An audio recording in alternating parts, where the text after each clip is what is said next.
नए फैसले, जबरदस्त सस्पेंस का माहौल बना है और यह सस्पेंस है बीजेपी के नए अध्यक्ष के नाम को लेकर, क्योंकि जेपी नड्डा के बाद बीजेपी अब नया अध्यक्ष चुनने जा रही है। प्रधानमंत्री नरेंद्र मोदी इस वक्त विदेश में है और कहा जा रहा है कि पीएम मोदी के विदेश से लौटते ही बीजेपी के नए अध्यक्ष का नाम सामने आ जाएगा। यानी जुलाई का महीना तो नहीं जाने वाला है। ये लोग कह रहे हैं कि जुलाई में तो बीजेपी का नया अध्यक्ष कौन है पता लग ही जाएगा, और कुछ लोग तो कह रहे हैं कि 10 दिन भी नहीं लगेगा और नाम आ जाएगा कि नड्डा को कौन रिप्लेस करेगा। नए अध्यक्ष के लिए कौन सा नाम चल रहा है लिस्ट में? क्या कोई महिला पहली बार बीजेपी के अध्यक्ष बन सकती है, या कहानी में बड़ा ट्विस्ट आने वाला है? ये सब आज आपको बताऊं। 2 दिन में ऐसा क्या हो गया कि कुछ ही दिनों में बीजेपी का नया अध्यक्ष चुना जाना फाइनल हो गया है लगभग, ये भी बताऊंगा। लेकिन पहले बीजेपी के अंदर मची हलचल की एक झलक देखिए।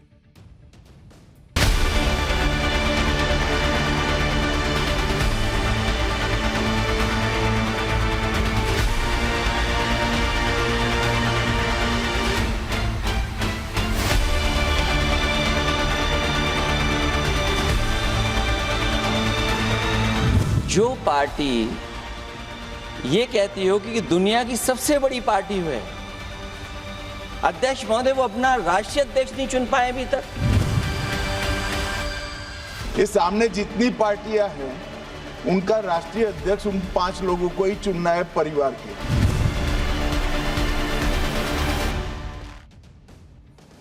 भाई सबसे पहले ये देखिए कि ऐसा क्यों माना जा रहा है कि अगले कुछ दिनों में बीजेपी को नया राष्ट्रीय अध्यक्ष मिलने जा रहा है।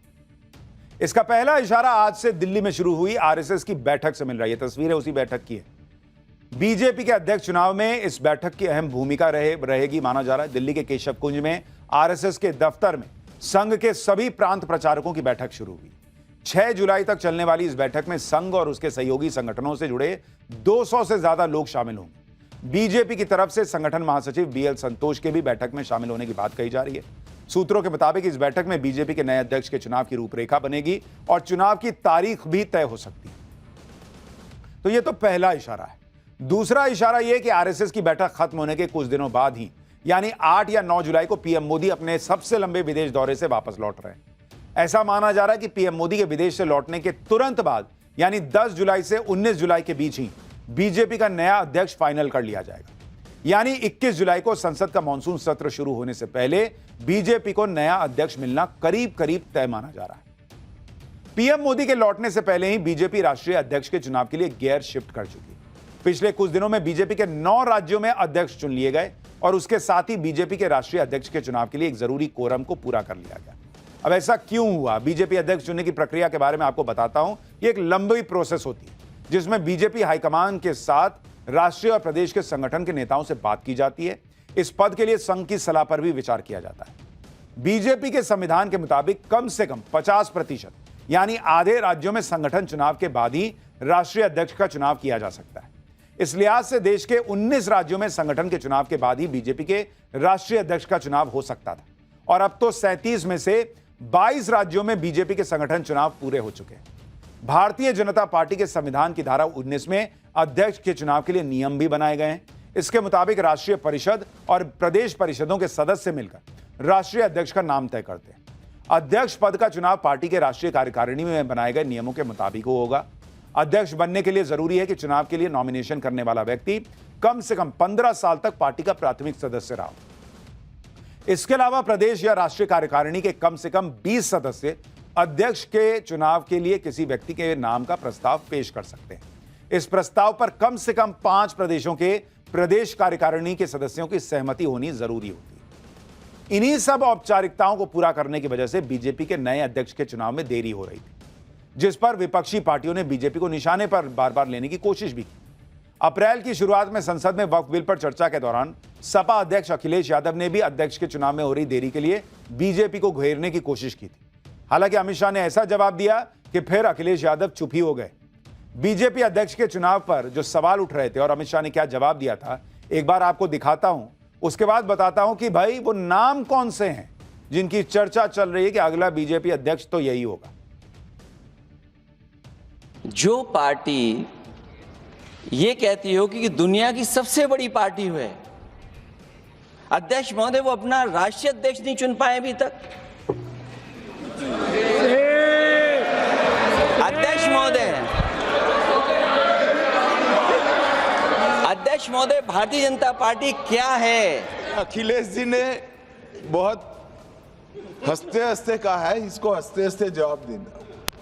ये सामने जितनी पार्टियां हैं उनका राष्ट्रीय अध्यक्ष उन 5 लोगों को ही चुनना है परिवार के। हमें माननीय अध्यक्ष जी करोड़ों सदस्यों में से 12-13 करोड़ सदस्य प्रक्रिया कर कर चुनना है तो देर लगती है, आपके यहाँ जरा भी देर नहीं लगेगी। मैं कह देता हूं अभी 25 साल तक आप अध्यक्ष हो जाओ, नहीं बदल सकता। हालांकि अब बीजेपी ने नया अध्यक्ष चुनने के लिए सभी जरूरतों को पूरा कर लिया है। खबर है कि उम्मीदवारों के नाम भी फाइनल हो चुके हैं। तो सवाल उठता है कि कौन सा चेहरा है जिसे बीजेपी से बड़ी जिम्मेदारी मिलने जा रही है। बीजेपी में नए अध्यक्ष के चुनाव को लेकर चल रही हलचल के बीच जिन नामों की चर्चा सबसे ज्यादा है उनके बारे में आपको बताता हूं। पहला नाम जिन्हें फ्रंट रनर भी कहा जा रहा है वो है भूपेंद्र यादव का। ये दूसरी बार केंद्रीय मंत्री बने हैं। इनके पास फिलहाल पर्यावरण मंत्रालय की जिम्मेदारी है। बीजेपी के राष्ट्रीय सचिव रह चुके हैं। भूपेंद्र यादव को बीजेपी में स्ट्रैटेजी वॉर रूम का एक्सपर्ट माना जाता है। आरएसएस के करीबी माने जाते हैं।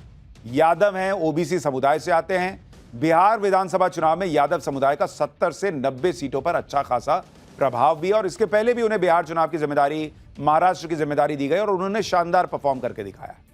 दूसरा नाम धर्मेंद्र प्रधान का चल रहा है। मौजूदा सरकार में शिक्षा मंत्री हैं। धर्मेंद्र प्रधान पीएम मोदी और गृह मंत्री अमित शाह के भरोसेमंद माने जाते हैं और 2014 से लगातार मंत्री पद संभाल रहे हैं। ये ओडिशा के ओबीसी समुदाय से आते हैं।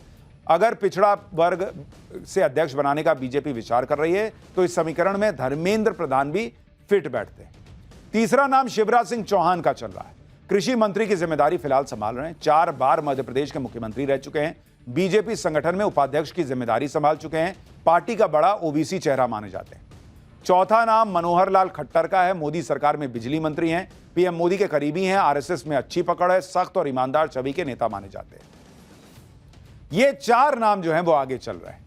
इसके अलावा बीजेपी के नए राष्ट्रीय अध्यक्ष को लेकर ये अटकलें भी चल रही हैं इस बार कि किसी महिला को पार्टी के अध्यक्ष पद की कमान सौंपी जा सकती है, क्योंकि यूपी, महाराष्ट्र, हरियाणा और दिल्ली में बीजेपी के शानदार प्रदर्शन के बाद दिल्ली में महिला चेहरे को मुख्यमंत्री बनाया गया और संसद में महिलाओं के लिए 33% आरक्षण की बात तो बीजेपी कह ही रही है और संसद से इसके लिए बिल भी पास हो चुका है।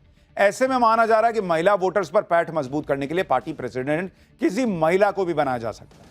अगर ऐसा हुआ तो इसके लिए पीएम मोदी के मिशन साउथ को मजबूती देने के लिए जो 3 नाम आगे आते हैं उनकी चर्चा जोरों पर है। यह नाम है, पहला नाम निर्मला सीतारमण, जो मौजूदा सरकार में वित्त मंत्री हैं। निर्मला सीतारमण पार्टी में काफी मजबूत पकड़ बना चुकी हैं। उन्हें केंद्र सरकार में काम करने का लंबा अनुभव भी रहा है। सूत्रों के मुताबिक उनकी हाल ही में बीजेपी मुख्यालय में जेपी नड्डा और महासचिव बीएल संतोष के साथ मीटिंग भी हुई थी। उनका दक्षिण भारत का होना बीजेपी को दक्षिण भारत में मजबूत बनाने के रास्ते खोलेगा। दूसरा नाम डी पुरंदेश्वरी का है। दक्षिण भारत में बीजेपी का बड़ा चेहरा है। आंध्र प्रदेश के पूर्व मुख्यमंत्री और टीडीपी फाउंडर एनटी रामाराव की बेटी हैं। आंध्र प्रदेश भारतीय जनता पार्टी की पूर्व अध्यक्ष रह चुकी हैं। वो ऑपरेशन सिंदूर के बाद अलग अलग देशों में भेजे गए प्रतिनिधि मंडल का हिस्सा भी थी। तीसरा नाम वानती श्रीनिवासन का है। वानती श्रीनिवासन तमिलनाडु के कोयंबटूर दक्षिण सीट से विधायक और भारतीय जनता पार्टी की महिला मोर्चा की राष्ट्रीय अध्यक्ष रह चुकी है। वो लंबे समय से पार्टी के लिए काम कर रही हैं।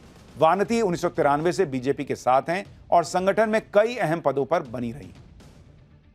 बीजेपी के राष्ट्रीय अध्यक्ष के चुनाव पर देश की राजनीति में चर्चा इसलिए भी तेज है क्योंकि मौजूदा अध्यक्ष जेपी नड्डा पहले ही एक्सटेंशन पर चल रहे हैं।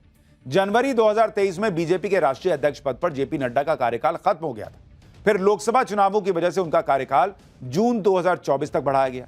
इसके बाद हरियाणा, महाराष्ट्र और जम्मू कश्मीर के अलावा दिल्ली विधानसभा चुनाव थे तो जेपी नड्डा का कार्यकाल फिर आगे बढ़ा दिया गया। फिर पार्टी संगठन के चुनावों में देरी की वजह से उनका अध्यक्ष का चुनाव टलता रहा। लेकिन अब नए अध्यक्ष के चुनाव का रास्ता पूरी तरह क्लियर हो चुका है। ऐसे में माना जा रहा है कि संसद के मॉनसून सत्र की शुरुआत से पहले ही बीजेपी को नया राष्ट्रीय अध्यक्ष मिल सकता है, क्योंकि बीजेपी बिहार चुनाव में एक नए अध्यक्ष के साथ ही जाना चाहेगी ताकि एक रिदम बने, क्योंकि पहले बिहार का चुनाव है, फिर जो है वो बंगाल का चुनाव है और अलग अलग चुनाव और होने।